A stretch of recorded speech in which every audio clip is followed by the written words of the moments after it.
মেটাডোরিয়ান north south school and college কর্তৃক আয়োজিত আজকের অনলাইন ক্লাসে সকল শিক্ষার্থীদের শুভেচ্ছা ও স্বাগতম। আজকের দশম শ্রেণীর বাংলাদেশের ইতিহাস ও বিশ্ব সভ্যতা ক্লাসে আমি তোমাদের সাথে আছি জেসমিন খাতুন জেসি। কেমন আছো সবাই? আশা করছি ভালো আছো, সুস্থ আছো, নিরাপদে আছো। এবং আজকে সারা বিশ্বে সহ আমরা যে ক্রান্তিকাল অবস্থায় আছি, এই অবস্থায়, এই করোনাকালীন সংকটপূর্ণ অবস্থায় সর্বপ্রথম আসলে কি করণীয় আমাদের, যে যেখানেই থাকি না কেন নিরাপদে থাকতে হবে, নিজেদের স্বাস্থ্যবিধি মেনে চলতে হবে এবং স্বাস্থ্য সচেতন হয়ে নিরাপদভাবে খাদ্য গ্রহণ করতে হবে। প্রতিনিয়ত হাত ধুয়ে পরিষ্কার পরিচ্ছন্ন পোশাক পরিচ্ছন্ন করে নিজেদেরকে নিরাপদে রাখতে হবে। তাহলে চলো তোমরা সবগুলো নিয়মকানুন মেলে সুস্থ থাকবা। এবং যেহেতু তোমাদের সামনে পরীক্ষা, তাহলে পরীক্ষার জন্য তোমাদেরকে অবশ্যই স্বাস্থ্য সচেতনতা মেনে চলতে হবে, ভালো থাকতে হবে এবং প্রতিনিয়ত পড়াশোনা চালিয়ে যেতে হবে। তাহলে আজকে কি আছে? আজকে জানো যে সার্বিক আলোচনা এবং তোমাদের পরীক্ষার জন্য প্রস্তুতি, অর্থাৎ মডেল টেস্টের জন্য প্রস্তুতি। এই মডেল টেস্টের প্রস্তুতি নেওয়ার মাঝেই তোমাদের কিন্তু ফাইনাল পরীক্ষার প্রস্তুতি হয়ে যাবে। তাহলে তোমরা অবশ্যই এখন থেকে ভালোভাবে পড়াশোনা করবা।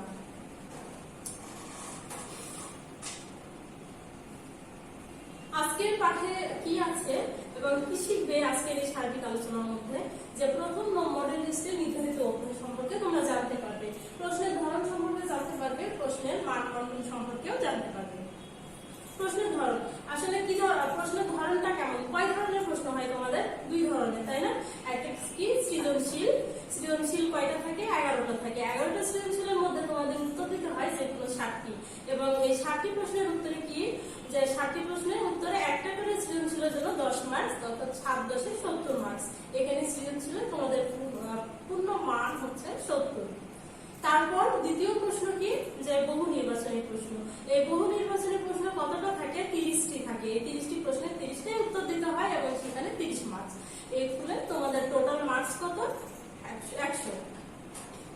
এবং এই যে সৃজনশীল কোশ্চেন, এই সৃজনশীলের মধ্যে কয়টা প্যাটার্ন থাকে? 4টা। জ্ঞানমূলক, অনুধাবন, প্রয়োগ এবং উচ্চতর দক্ষতা। ঠিক বহু নির্বাচনী তো এইরকমই থাকে। 15টা থাকে জ্ঞানমূলক প্রশ্ন। আলোচ্য বিষয় নির্ধারিত অধ্যায় উপস্থাপন, সাবলীল ভাষায় সৃজনশীল প্রশ্ন নিয়ে আলোচনা এবং অধ্যায় ভিত্তিক সমস্যা নিয়ে আলোচনা। অধ্যায়গুলো কি কি, যে তোমাদের প্রথম মডেল লিস্টের পড়া দেওয়া আছে, তোমরা জানো। দ্বিতীয়, চতুর্থ, অষ্টম এবং দশম এবং পঞ্চদশ অধ্যায়। এখানে অবশ্যই তোমরা সৃজনশীল লেখার সময় নিয়ম কানুন মেনে চলবা, এইরকম ভাবে যে একই কথা বারবার এবং উদ্দীপকের লেখাগুলো বারবার ঘুরে ফিরে এই লেখাগুলো থেকে অবশ্যই বিরত থাকবে এবং ভাষাগুলো খুব সহজ এবং সাধারণ, যেটা প্রশ্ন চেয়েছে প্রশ্ন পড়ে উদ্দীপকটা পড়ে ভালো করে বুঝে উত্তরগুলো লেখার চেষ্টা করবে।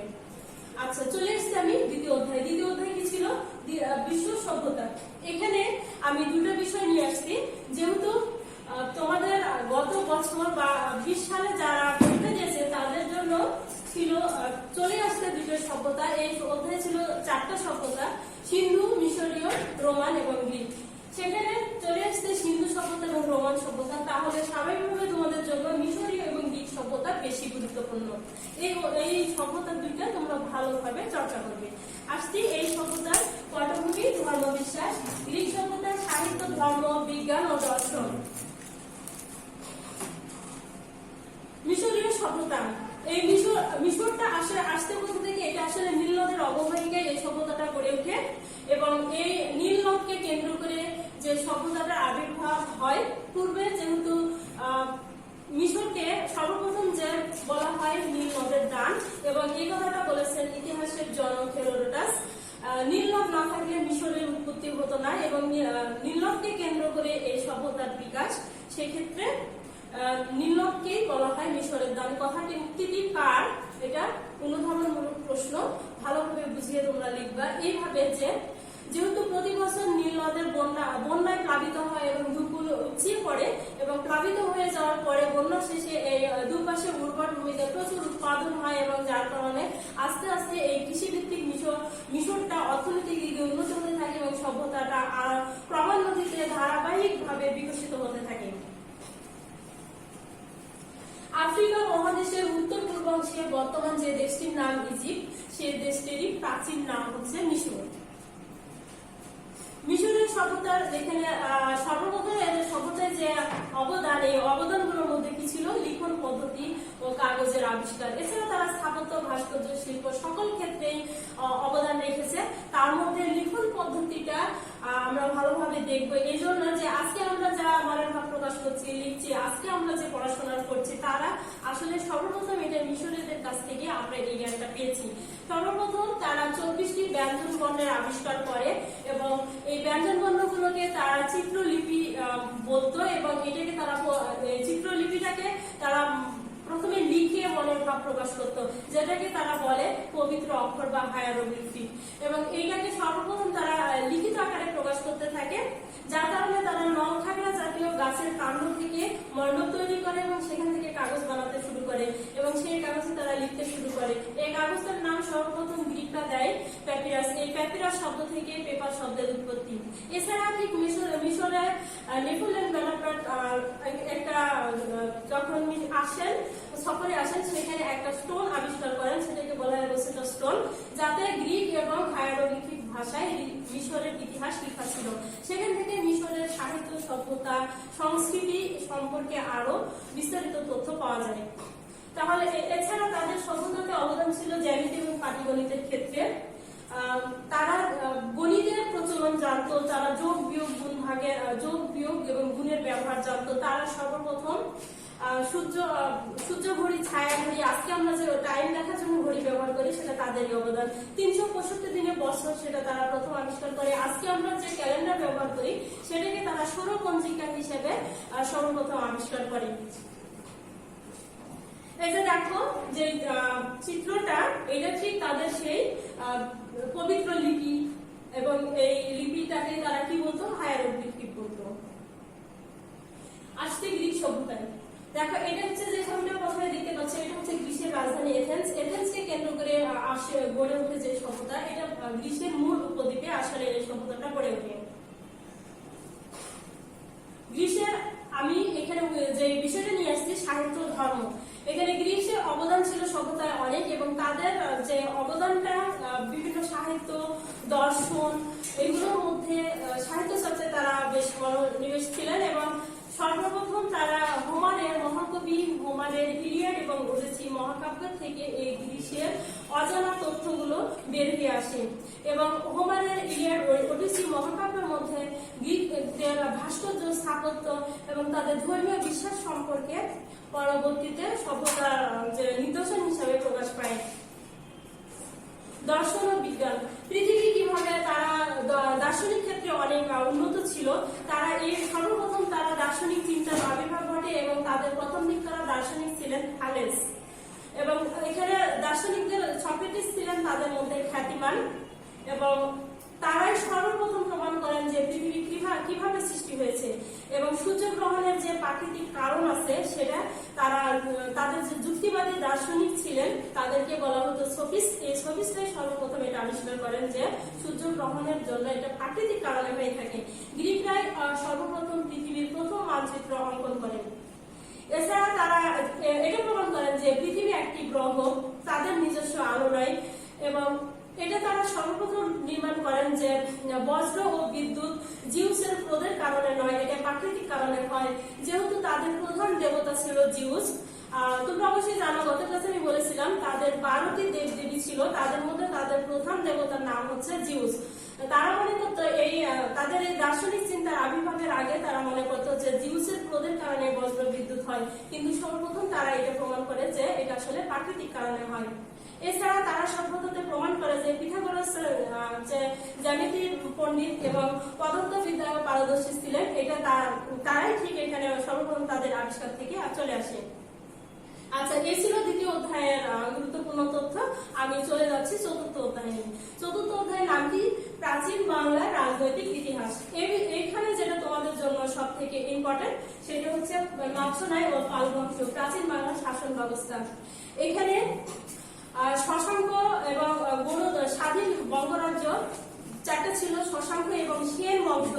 যেহেতু এখানে সেন বংশ থেকে এবং শশাঙ্ক রাজ্য দখল থেকে গত বছর পশ্চিম চলে এসেছে, সেক্ষেত্রে তোমাদের মাছনাই ও পাল বংশটাই গুরুত্বপূর্ণ গুরুত্বপূর্ণ এবং প্রাচীন বাংলার শাসন ব্যবস্থাটাও গুরুত্বপূর্ণ এবং অন্যান্য এইটা তোমরা ভালো মনোযোগ সহকারে পড়বা। এখানে আমি দেখাচ্ছি যে ধারাবাহিকভাবে পাল রাজগণ এবং পাল সর্বপ্রথম আমরা যদি বলি পাল বংশ মাৎসনাইটা কি? মাৎসনাই ছিল একটা অরাজকতা বলতে বিশৃঙ্খলাপূর্ণ এক অবস্থাকে বলা, চরম পরিস্থিতিকে বলা হয় মাৎসনাই। এবং একটা সময় যে শাসকের মৃত্যুর পর উত্তর বাংলায় রাজ্য শাসন করার মতো যোগ্য কোনো উত্তরাধিকার ছিল না এবং সেই সময় পুরো 100 বছর অন্ধকারের যুগ হিসেবে আখ্যায়িত ছিল। এই সময় যে যার মতো রাজ্য শাসন করত এবং যে যেখানে পারত অঞ্চলটা দখল করে নিয়ে শাসন করত। এক কথায় ছিল জোর যার মনোত্থান। মাৎসনাইকে ঠিক এইভাবে ঐতিহাসিকরা আখ্যায়িত করেছেন যে একটা বড় পুকুরে বল মাছ ছোট মাছকে গিলে খাওয়ার মতো। বড় বড় জমিদারদের তোপের মুখে ছোট ছোট জমিদাররা যেভাবে পর্যবসিত হতেন ঠিক সেই অবস্থাটাকেই বলা হয় মাৎসনাই। এবং এই মাৎসনাইয়ের অবসান হওয়ার জন্য সাধারণ জনগণের মধ্যে এক চিন্তার উদয় হয় যে তারা নিরপেক্ষ কোনো ব্যক্তিকে রাজ্য শাসন ক্ষমতায় নিযুক্ত করবে। ঠিক এরই ধারাবাহিকভাবে গোপাল নামের একজন ব্যক্তিকে তারা রাজ ক্ষমতায় নিযুক্ত করেন। গোপালের পিতার নাম ছিল বৎপর। এখানে গোপালের নামের সহিত যেহেতু কোনো বংশ পরিচয় বা কোনো পদবি নেই, সেক্ষেত্রে বলা যায় যে সাধারণ কোনো বংশে জন্ম ছিল এবং তার পিতার নাম ছিল বৎপর। তাহলে এখানে গোপাল অত্যন্ত সাধারণ বংশে জন্মগ্রহণ করেছিলেন। সর্বপ্রথম পাল বংশের প্রতিষ্ঠা করেন এই গোপাল। তাহলে এখানে প্রশ্ন, পাল বংশের প্রতিষ্ঠাতা কে? গোপাল। গোপালের পরবর্তীতে উত্তরসূরি তার পুত্র ধর্মপাল এবং ধর্মপালের পরবর্তীতে তার যোগ্য পুত্র দেবপাল। দেবপালের পরে আসে তার উত্তরসূরি প্রথম বিগ্রহপাল। এখানে তোমরা এই ধারাবাহিকভাবে 4টা যে পাল বংশের শাসক এদের নাম অবশ্যই মনে রাখবে। এই জন্য মনে রাখবে যে এই কয়টা ওতপ্রোতভাবে জড়িত।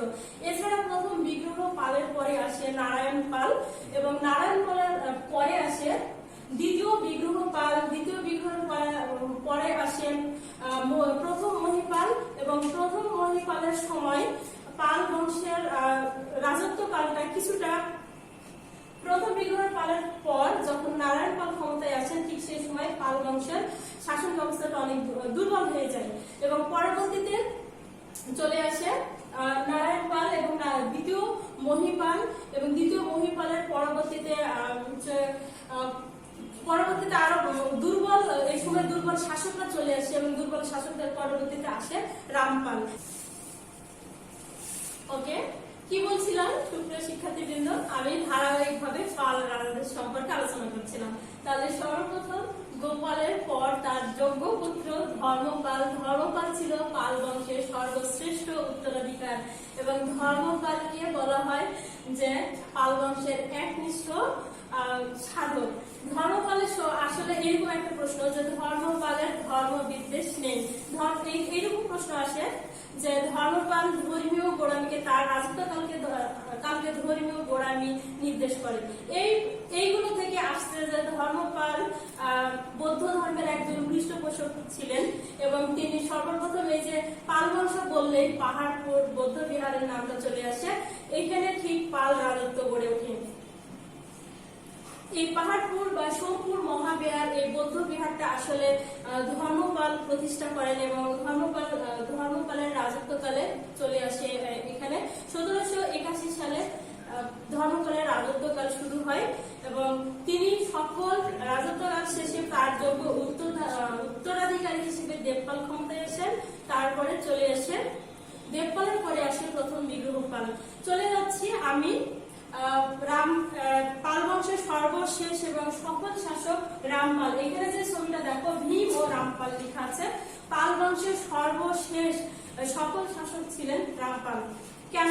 এখানে যে রামপালের সময় এখানে উত্তর বাংলায় কৈবর্ত বিদ্রোহ দেখা দেয়। এই কৈবর্ত রাজ ছিলেন ভীম এবং যুদ্ধে রামপালের সাথে পরাজিত হন। ঠিক এই যুদ্ধের একটা ছবি এবং রামপালের রাজত্বকালটা ছিল পাল বংশের শেষ সূর্য আবারও নতুন ভাবে উদিত হয়। তাহলে এখানে দুটো কোশ্চেন যে পাল বংশের তিনটা যে প্রতিষ্ঠাতা কে? গোপাল। পাল বংশের সর্বশ্রেষ্ঠ শাসক কে? ধর্মপাল এবং সর্বশেষ সফল শাসক কে? রামপাল। এই রামপালের সময় কবি সন্ধ্যাকর নন্দী রামচরিত গ্রন্থ রচনা করেন এবং রামচরিত থেকে রামপালের জীবন কথা জানা যায়। এখানে আরেকটা কোশ্চেন যে রামচরিত গ্রন্থ রচয়িতা কে? সন্ধ্যাকার নন্দী। প্রাচীন বাংলার শাসন ব্যবস্থা। প্রাচীন বাংলার শাসন ব্যবস্থা ঠিক কেমন ছিল? যে এখানে ছিল পাল বংশ, যেহেতু মৌর্য বংশের শাসনকালে এইরকম কোন একক কোন কারো শাসনের অধীনে ছিল না, এবং গুপ্ত বংশের শাসনের অধীনে ওইরকম কোন যোগ্য নেতৃত্ব ছিল না। কিন্তু পরবর্তীতে মৌর্য বংশের শাসন কার্যটা মহামাত্র নামে এক ব্যক্তির দ্বারা পরিচালিত হতো, এবং পরবর্তীতে এই শাসন ব্যবস্থাটা কয়েকটি প্রশাসনিক ইউনিটে ভাগ করা হয়। এই প্রশাসনিক ইউনিটের মধ্যে এরকম ভুক্তি, এবং ভুক্তিটা ছিল তাদের প্রশাসনের সবথেকে বড় ইউনিট, এবং ভুক্তির পরে কয়েকটা বিভক্ত হয়ে আসতে মন্ডলে, এবং মন্ডল বিভক্ত হয়ে আসতে বিধিটা ভাগ হয়ে আসছে গ্রাম, এবং তাদের প্রশাসনের মধ্যে সবথেকে ছোট প্রশাসন হচ্ছে গ্রাম। উপরিক এবং ভুক্তিপতিকে বলা হতো উপরিক। তাহলে উপরিক কি? ভুক্তির যে শাসনকর্তা ছিলেন তাকে বলা হতো উপরিক। সেই সময় শাসন ব্যবস্থা ছিল রাজতন্ত্র, এবং পাল বংশের সময় প্রশাসনিক কয়েকজন তাদের শাসন কার্যটা পরিচালিত করা হতো, এবং সেখানে অশ্বারোহী বাহিনী এবং সামরিক বাহিনী দ্বারা নিরাপত্তার ব্যবস্থা করা হতো, এবং তাদের রাজ্যের সব থেকে আয়ের উৎস ছিল যে কর দ্বারাই রাজ্যটা পরিচালিত হতো। কর ছিল তাদের প্রধান রাজ্য আয়ের উৎস।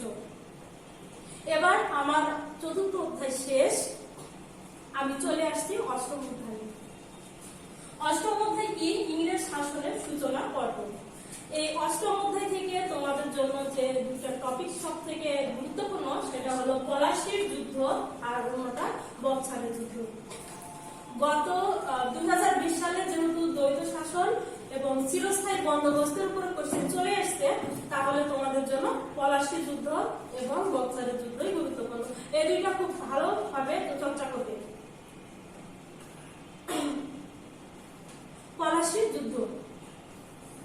আসলে পলাশীর যুদ্ধের ঘটনাটা এরকমটা ছিল যে 1756 সালে বাংলা, বিহার, উড়িষ্যার স্বাধীন নবাব ছিলেন নবাব আলীবর্দী খান, এবং আলীবর্দী খানের মৃত্যুর পর তিনি যেহেতু সফলভাবে বাংলা, বিহার, উড়িষ্যার শাসন করছিলেন, এবং তার মৃত্যুর পর তার কনিষ্ঠ কন্যা আমেনা বেগমের পুত্র নবাব সিরাজউদ্দৌলাকে মাত্র 22 বছর বয়সে তিনি বাংলার ক্ষমতায় বসান। সিরাজউদ্দৌলাকে যখন বাংলার নবাব পদে বসান, তখন সব থেকে বড় সমস্যা ছিল তার পরিবারের ঘনিষ্ঠজনদের ষড়যন্ত্র, এবং বিশেষ করে তার বড় খালা ঘসিটি বেগম, এবং রাজ্যের অভ্যন্তরীণ রাজন্য বর্গ এবং প্রশাসনের কেন্দ্রীয় নেতাদের বিদেশি বণিকরা এর সাথে যুক্ত হয়, এবং নবাব সিরাজউদ্দৌলাকে যেহেতু পারিবারিক ষড়যন্ত্র থেকে নিয়ন্ত্রণ করতে পারলেও অন্যান্য বিদেশি শক্তির আক্রমণ থেকে পরবর্তীতে তিনি রাজ্য রক্ষা করতে পারেন নাই। পলাশী যুদ্ধের কারণটা ছিল ঠিক এভাবেই যে ইংরেজরা নতুন নবাবকে সৌজন্যমূলক সাক্ষাৎ করে নাই, এবং নবাবকে যেহেতু তারা নবাব আলীবর্দী খানের কাছ থেকে সর্বপ্রথম তারা ব্যবসার জন্য অনুমতি নেয়, কিন্তু নবাব আলীবর্দী খানের পর নতুন নবাব নিযুক্ত হওয়ার পরে তারা নবাবের সাথে সৌজন্যমূলক ভাবে কোনো সাক্ষাৎকার গ্রহণ করেন নাই, এমনকি নবাবকে কোনো উপঢৌকনও পাঠান নাই। নবাবের নিষেধাজ্ঞা সত্ত্বেও তারা কলকাতায় দুর্গ নির্মাণ করেন। এছাড়া ইংরেজ কোম্পানি যে নবাবের কাছ থেকে দস্তক নিয়েছিল, এই দস্তকের তারা অপব্যবহার করতে থাকে। দস্তকটা কি? যে এখানে ছিল নবাব আলীবর্দী খানের কাছ থেকে তারা বিনা শুল্কে এদেশে বাণিজ্য করার জন্য অনুমতি পত্র গ্রহণ করে, এটাকে বলা হয় দস্তক। এই দস্তকে তারা কি করে? অপব্যবহার করতে থাকে। অপব্যবহার করার কারণে দেশীয় বণিকরা ক্ষতিগ্রস্ত হতে থাকে। আলীবর্দী খানের সাথে চুক্তি যেটা ছিল, সেই চুক্তিকে তারা ভঙ্গ করে দেয়, এবং রাজা রাজবল্লভের পুত্র কৃষ্ণ দাস বিদ্রোহ করে এবং নবাবের বিরোধিতা করে ইংরেজের কাছে আশ্রয় গ্রহণ করে, এবং সেখান থেকে কৃষ্ণদাসকে ফেরত চাইলে নবাবের রাজকর্মচারীকে চরম অপমান করে তাড়িয়ে দেওয়া হয়। শুরু হয় পলাশী যুদ্ধের ঘটনা। 1757 সালের 23 জুন পলাশীর ভাগীরথী নদীর তীরে পলাশীর আমবাগানে এই যুদ্ধ সংঘটিত হয়, এবং এই যুদ্ধে নবাবের পক্ষে প্রাণপণে লড়াই করছিলেন মীর মদন এবং মোহনলাল, এছাড়া ফরাসি সেনাপতি স্কিমকে। যখন নবাবের পরাজয় আসন্ন জেনে নবাবের প্রধান সেনাপতি মীর জাফর সুবিধা মতো সময় দেখে বিশ্বাসঘাতকতা করেন এবং তরুণ নবাবের রাজনৈতিক অদূরদর্শিতার কারণে মীর জাফরকে অবিশ্বাস করা সত্ত্বেও তিনি তার কথাটাকে তিনি বুঝতে পারছিলেন যে মীর জাফর তার সাথে চরম বিশ্বাসঘাতকতা করছে, অর্থাৎ তিনি নিষ্ক্রিয় ভূমিকা পালন করছিলেন। যুদ্ধক্ষেত্রে প্রধান সেনাপতি হওয়া সত্ত্বেও তিনি কিন্তু যুদ্ধে প্রাণপণে লড়াই না করে নিষ্ক্রিয় ভূমিকা পালন করছিলেন। তারপরে নবাব বারবারই মীর জাফরের উপরে আস্থা রেখেছিলেন, যার কারণে নবাবের চরম পতন নিশ্চিত হয়।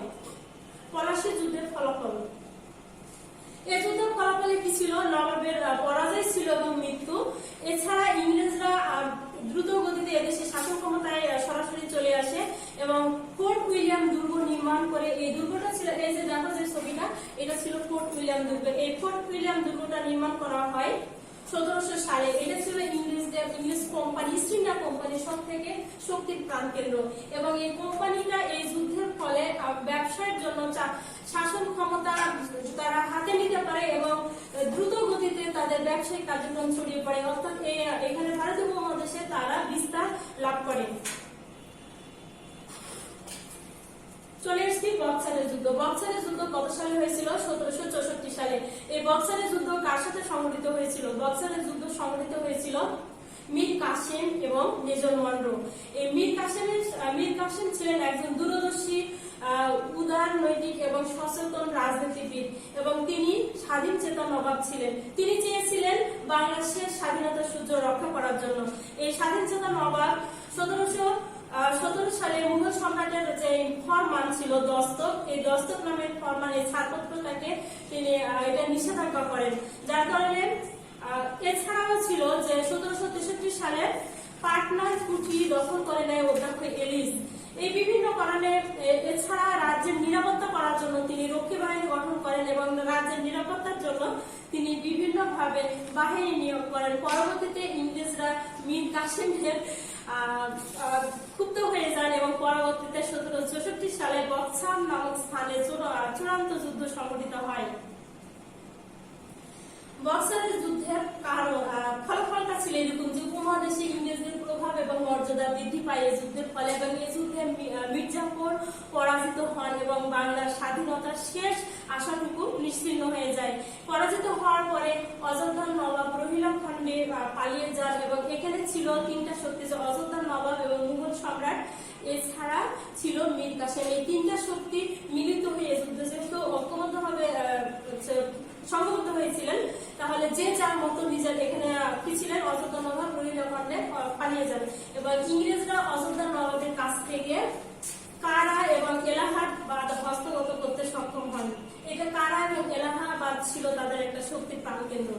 রবার্ট ক্লাইভ দিল্লির সম্রাটের কাছ থেকে আনুষ্ঠানিকভাবে বাংলা, বিহার, উড়িষ্যার ক্ষমতাটা দেওয়ানিটা লাভ করে নেন। শেষ আমার 8ম অধ্যায় বক্সারের যুদ্ধের ফলাফলের মধ্যে দিয়ে, এটা তোমরা ভালোভাবে চর্চা করবে। চলে এসছি আমি 10ম অধ্যায়। 10ম অধ্যায়ের নাম কি? ইংরেজ শাসনামলে বাংলার স্বাধিকার আন্দোলন। এই স্বাধিকার আন্দোলনটা আসছিল কোথা থেকে? প্রথম সিপাহী বিদ্রোহের মাধ্যমে। এই প্রথম সিপাহী বিদ্রোহটা সংঘটিত হয় কবে? 1857 সালে। এছাড়া এর মধ্যে আরেকটা যেটা গুরুত্বপূর্ণ টপিক ছিল স্বদেশী আন্দোলন, বাংলার সশস্ত্র বিপ্লবী আন্দোলন। লাহোর প্রস্তাব। সিপাহী বিদ্রোহ বা স্বাধীনতা সংগ্রামের কারণ। যে সিপাহী বিদ্রোহটা হয়েছিল, যে নির্দিষ্ট কতিপয় কারণ, তার মধ্যে একটা ছিল রাজনৈতিক কারণ, অর্থনৈতিক কারণ, সামাজিক ও ধর্মীয় কারণ, সামরিক কারণ। তার মধ্যে সব থেকে সামাজিক ও ধর্মীয় কারণ যেটা এরকম ছিল যে এক ধরনের সামাজিক সমাজ সংস্কারের হাতে নেওয়া হয় এবং সতীদাহ প্রথা বিলীন করা হয়। এছাড়া ভারতবাসীরা সৈন্যরা তাদের ধর্ম নাশের আশঙ্কায় এই বিদ্রোহে লিপ্ত হয়। এছাড়া পরবর্তীতে যে স্বাধীনতা সামরিক কারণটা ছিল, সৈন্যদের মধ্যে বেতন ও পদভাতা নিয়ে বৈষম্য সৃষ্টি হয়েছিল। চলে আসছি স্বদেশী আন্দোলন নিয়ে। স্বদেশী আন্দোলনটা ছিল দেশি পণ্য ক্রয়ে উৎসাহিত করা, বিদেশি পণ্য বর্জন করার মাধ্যমে এবং এটা বঙ্গভঙ্গকে যখন বঙ্গভঙ্গ পরে, বঙ্গভঙ্গ রদের পরে ভারতীয় মুসলমানদের মধ্যে যে অসন্তুষ্ট দেখা দেয়, হিন্দু মুসলমান আলাদা জাতি হয়ে যায়, ফাটল ধরে যায়, তার পরবর্তীতে স্বদেশী আন্দোলনটা আবার চলে আসে। এই আন্দোলনটা দুইটা কর্মসূচি হাতে নিয়েছিল। একটা ছিল বয়কট কি স্বদেশী। বয়কট অর্থ ছিল বর্জন, অর্থাৎ কি বর্জন? বিলেতি পণ্য বর্জন। শুধু পণ্যতে নয়, পরবর্তীতে বিলেতি শিক্ষা বর্জন কর্মসূচিতেও এটা পর্যবেসিত হয়। এবং এই আন্দোলনের উদ্দেশ্যটা ছিল যে বিলেতি পণ্য বর্জন করে দেশি পণ্য ক্রয় করা এবং দেশি উৎপাদন বাড়ানো এবং দেশের স্বাবলম্বী করা। বয়কট শুধুমাত্র বিলেতি পণ্যে সীমাবদ্ধ না থেকে শিক্ষা কর্মসূচিতে চলে আসে এবং তারা ভারতের বিভিন্ন নতুন নতুন শিক্ষা প্রতিষ্ঠান গঠন করার দিকে ভারতবাসী মনোনিবেশ করতে থাকে। স্বদেশী আন্দোলন শিক্ষাক্ষেত্রে পরবর্তীতে জাতীয় আন্দোলনের রূপ নিতে শুরু করে এবং সেই থেকে ভারতবর্ষে চলে আসে শিক্ষাভিত্তিক আন্দোলন বা শিক্ষা সচেতনতা ভারতীয়দের মধ্যে। চলে আসছি বাংলায় সশস্ত্র বিপ্লবী আন্দোলন। বাংলায় কিভাবে সশস্ত্র বিপ্লবী আন্দোলন সৃষ্টি হয়েছিল? আসলে সর্বপ্রথম এখান থেকে যে 1911 সালে যখন বঙ্গভঙ্গ রদ করা হলো, তারপরে 1911 সালে বাংলার যে কিছু স্বাধীনতাকামী যুব সমাজকে ভারতবাসীর যে বৈষম্য, এই বৈষম্য থেকে সশস্ত্র বিপ্লবের পথে ঠেলে দেয়।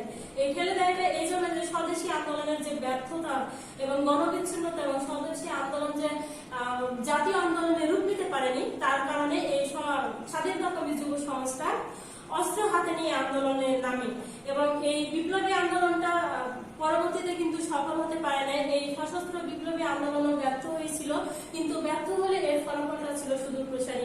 এবং সশস্ত্র বিপ্লবী আন্দোলনের মধ্যে যারা নেতৃত্ব দিয়েছে, যাদের নাম বললেন নাই, মাস্টার দাস সূর্য সেন, প্রীতিলতা ওয়াদ্দেদার, কল্পনা দত্ত প্রমুখ। এছাড়া পরবর্তীতে যে স্বদেশী আন্দোলনটাকে বেগবান করার জন্য যে বাংলা শিক্ষিত সমাজ এগিয়ে আসে এবং শিক্ষিত ব্যক্তিরা, এখানে বিভিন্ন শিক্ষিত ব্যক্তিরা যেহেতু এই আন্দোলন থেকে দূরে সরেছিলেন এবং গণবিচ্ছিন্ন ছিল, একক নেতৃত্বের অভাব ছিল, যার কারণে এই আন্দোলনটা সফল হতে পারে নাই। চলে আসছে লাহোর প্রস্তাব। লাহোর প্রস্তাব ভারতবাসী অর্থাৎ পাকিস্তান, ভারত এবং পাকিস্তান দুটো রাষ্ট্র গঠন হয় আসলে এই লাহোর প্রস্তাবের মাধ্যমে। লাহোর প্রস্তাবের প্রধান যে লাহোর প্রস্তাবকে উত্থাপন করেন শেরে বাংলা একক ফজলুল হক এবং এই লাহোর প্রস্তাবটা উত্থাপিত হয় 1940 সালে। সর্বপ্রথম তোমাদের যেটা কাজ, যে লাহোর প্রস্তাবের কতগুলো ধারা ছিল, এই ধারাগুলো তোমাদের মুখস্থ করতে হবে, এটা ভালোভাবে মুখস্থ করবে। ভারতের উত্তর, পশ্চিম এবং পূর্ব ভূভাগের মুসলমান সংখ্যাগরিষ্ঠ অঞ্চল নিয়ে স্বাধীন রাষ্ট্র গঠন করতে পেরেছিল প্রথম শর্ত। এসব রাষ্ট্রের যে সংশ্লিষ্ট অঙ্গরাষ্ট্র থাকবে সেগুলো স্বায়ত্তশাসিত হবে এবং সার্বভৌম হবে। এছাড়া ছিল সংখ্যালঘু যে সম্প্রদায়, সেই সম্প্রদায়ের সাথে পরামর্শ করেই তাদের স্বার্থ রক্ষার জন্য সংবিধানের ব্যবস্থা রাখতে হবে। এই ধারাটা তোমরা ভালোভাবে মুখস্থ রাখবে। আমার দশম অধ্যায় শেষ, যেটা গুরুত্বপূর্ণ টপিক ছিল, এটা তোমরা ভালোভাবে মনে রাখবে। আমি চলে আসছি পঞ্চদশ অধ্যায়। পঞ্চদশ অধ্যায় কি ছিল? যে সামরিক শাসন ও পরবর্তী ঘটনা প্রবাহ। এই অধ্যায় থেকে যেহেতু নতুন, কোনো বছরের প্রশ্ন আসে নাই, কিন্তু সব থেকে মোস্ট টপিক হচ্ছে খন্দকার মোস্তাক এবং জেনারেল এরশাদের সরকার। ইতিহাসের কলঙ্কজনক অধ্যায় হচ্ছে খন্দকার মোস্তাক। খন্দকার মোস্তাক স্বাধীন দেশে প্রথম সামরিক শাসন জারি করে 15ই আগস্টের হত্যাকাণ্ডের মূল হোতা ছিলেন এই খন্দকার মোস্তাক। পৃথিবীর ইতিহাসে জঘন্যতম তিনি অধ্যায় রচনা করেছেন বঙ্গবন্ধুকে সপরিবারে হত্যা করে এবং ক্ষমতাকে দীর্ঘস্থায়ী করার জন্য এবং কুক্ষিগত করার জন্য তিনি কি করেন? 1975 সালে ইন্ডেমনিটি অধ্যাদেশ নামে একটি আইন জারি করেন। এই ইন্ডেমনিটিটা ছিল কাউকে নিরাপত্তা দেওয়া, অর্থাৎ বিনা বিচারে কাউকে নিরাপত্তা দেওয়া। এবং এখানে তিনি সর্বপ্রথম জাতিকে বিভ্রান্ত করার জন্য কিছু ভাষণ দেন। জাতীয় 4 নেতাকে গ্রেপ্তার করা হয় এবং 3রা নভেম্বর কারাগারের অভ্যন্তরে ঢুকে জাতীয় 4 নেতাকে হত্যা করা হয়। 15ই আগস্ট এবং 3রা নভেম্বরের হত্যাকাণ্ডের মূল কথা ছিল একই গোষ্ঠী দ্বারা সংগঠিত হয়েছিল, যা খন্দকার মোস্তাকের ছত্রছায়া থেকে সংগঠিত হয়েছে। ইন্ডেমনিটি অধ্যাদেশটা কবে পরিচালিত হয়? 1975 সালে। চীন এবং সৌদি আরবের স্বীকৃতি। খন্দকার মোস্তাকের 15ই আগস্ট এবং 3রা নভেম্বর হত্যাকাণ্ডের পর চীন এবং সৌদি আরব বাংলাদেশকে স্বীকৃতি দেয়। জেনারেল এরশাদের সরকার। জেনারেল এরশাদ ক্ষমতায় আসেন, তিনি সর্বপ্রথম সামরিক শাসক থেকে থেকে চলে আসেন রাজ্য শাসনে, অর্থাৎ তিনি সর্বপ্রথম এখানে সামরিক বাহিনীকে তার হাতের মুঠোয় নিয়ে তিনি সেনা অভ্যুত্থান ঘটিয়ে শাসন ক্ষমতায় চলে আসেন। শাসন ক্ষমতায় এসে তিনি শাসন ব্যবস্থাকে সংস্কার করেন এবং সংস্কারের মাধ্যম হিসেবে সর্বপ্রথম উপজেলা ব্যবস্থা প্রবর্তন করেন, জেলাকে মহকুমা ঘোষণা করেন, বিচার ব্যবস্থার সংস্কার করেন। তার সময় কিছু উন্নয়ন কর্মকাণ্ড পরিচালিত হয়েছিল, যেমন নতুন নতুন শিক্ষা প্রতিষ্ঠান এবং কৃষি উন্নয়ন, এছাড়াও রাস্তাঘাট নির্মাণ, এ ধরনের উন্নয়ন কর্মকাণ্ড তিনি হাতে নিয়েছিলেন। বৈদেশিক সম্পর্ক, জেনারেল এরশাদের সময় বৈদেশিক সম্পর্ক কিছু যেই খন্দকার মোস্তাকের পথকে অনুসরণ করে, অর্থাৎ বঙ্গবন্ধুর যে বৈদেশিক সম্পর্ক, সেই সম্পর্কটাকে এইরকম বিরূপ করে তিনি পাকিস্তানের আদলে বা বাংলাদেশের স্বাধীনতার বিরোধী কিছু দেশের সাথে তিনি সম্পর্ক গড়ে তোলেন। রাষ্ট্রধর্ম ইসলাম, সর্বপ্রথম তিনি ইসলামকে রাষ্ট্রধর্ম হিসেবে প্রতিষ্ঠা করেন এবং এরশাদের সময়ে তার চূড়ান্ত একটা আন্দোলন হয় এবং এই আন্দোলনে এরশাদের পতন হয় এবং সেই আন্দোলনটাকে আমরা বলছি 90 গণ অভ্যুত্থান, এবং সেই অভ্যুত্থানের মাধ্যমে এরশাদের পতন হয়। চলে আসতে আমার আলোচনা এখান থেকে শেষ। আমি আসছি প্রশ্ন নিয়ে। আসো দেখি যে প্রশ্নগুলো তোমরা সবাই ঠিকঠাক মতো মনে রাখতে পারো কিনা। সিন্ধু সভ্যতায় কয়টি সিল আবিষ্কৃত হয়েছে? সিন্ধু সভ্যতায় 25টি সিল আবিষ্কৃত হয়েছে। মিশরীয়দের সর্বশ্রেষ্ঠ ভাস্কর্যের নাম কি? স্ফিংক্স। কলসিয়াম কি? কলসিয়াম একটি নাট্যশালা। রামচরিতের রচয়িতা কে? সন্ধ্যাকর নন্দী। দানসাগর গ্রন্থের রচয়িতা কে? বিজয় সেন। সেন বংশের শাসকদের কি বলা হয়? ব্রহ্মক্ষত্রিয়। শশাঙ্ক কত খ্রিস্টাব্দে গৌড় দখল করেন? শশাঙ্ক 594 খ্রিস্টাব্দে গৌড় দখল করেন। কত খ্রিস্টাব্দে ইস্ট ইন্ডিয়া কোম্পানি গঠিত হয়? 1600 খ্রিস্টাব্দে 1600 খ্রিস্টাব্দে ইস্ট ইন্ডিয়া কোম্পানি গঠিত হয়। দস্তক কি? দস্তক হচ্ছে বিনা শুল্কে ভারতীয় বংশে বাণিজ্য করার যে সম্রাটের কাছ থেকে অনুমতিপত্র। চিরস্থায়ী বন্দোবস্ত প্রবর্তন করেন কে? চিরস্থায়ী বন্দোবস্ত প্রবর্তন করেন লর্ড কর্নওয়ালিস। দ্বৈত শাসনের প্রবর্তক কে? দ্বৈত শাসনের প্রবর্তক রবার্ট ক্লাইভ। লাহোর প্রস্তাব কে কবে কোথায় উত্থাপন করেন? লাহোর প্রস্তাব উত্থাপন করেন শেরে বাংলা একে ফজলুল হক 1940 সালের 23 জুন। সত্যবিলোপ নীতি বাতিল করেন কে? সত্যবিলোপ নীতি বাতিল করেন মহারানী ভিক্টোরিয়া। স্বাধীন বাংলাদেশে প্রথম সামরিক আইন জারি করেন কে? স্বাধীন বাংলাদেশে প্রথম সামরিক আইন জারি করেন খন্দকার মোস্তাক। কত সালে প্রথম গ্রাম সরকার প্রতিষ্ঠা করা হয়? 1980 সালে 30 এপ্রিল 1980 সালের 30 এপ্রিল প্রথম গ্রাম সরকার প্রতিষ্ঠা করা হয়। উদাহরণমূলক প্রশ্ন, তোমরা সবাই ভালোভাবে বইটা চর্চা করবে এবং এই প্রশ্নগুলোর উত্তর সবাই সুন্দরভাবে আয়ত্ত নেবে। সিন্ধু সভ্যতাকে কেন নগর সভ্যতা বলা হয়? ত্রিশক্তির সংঘর্ষ বলতে কি বোঝায়? মাছলাই বলতে কি বোঝায়? ইস্ট ইন্ডিয়া কোম্পানির মহাসনদ বলতে কি বোঝায়?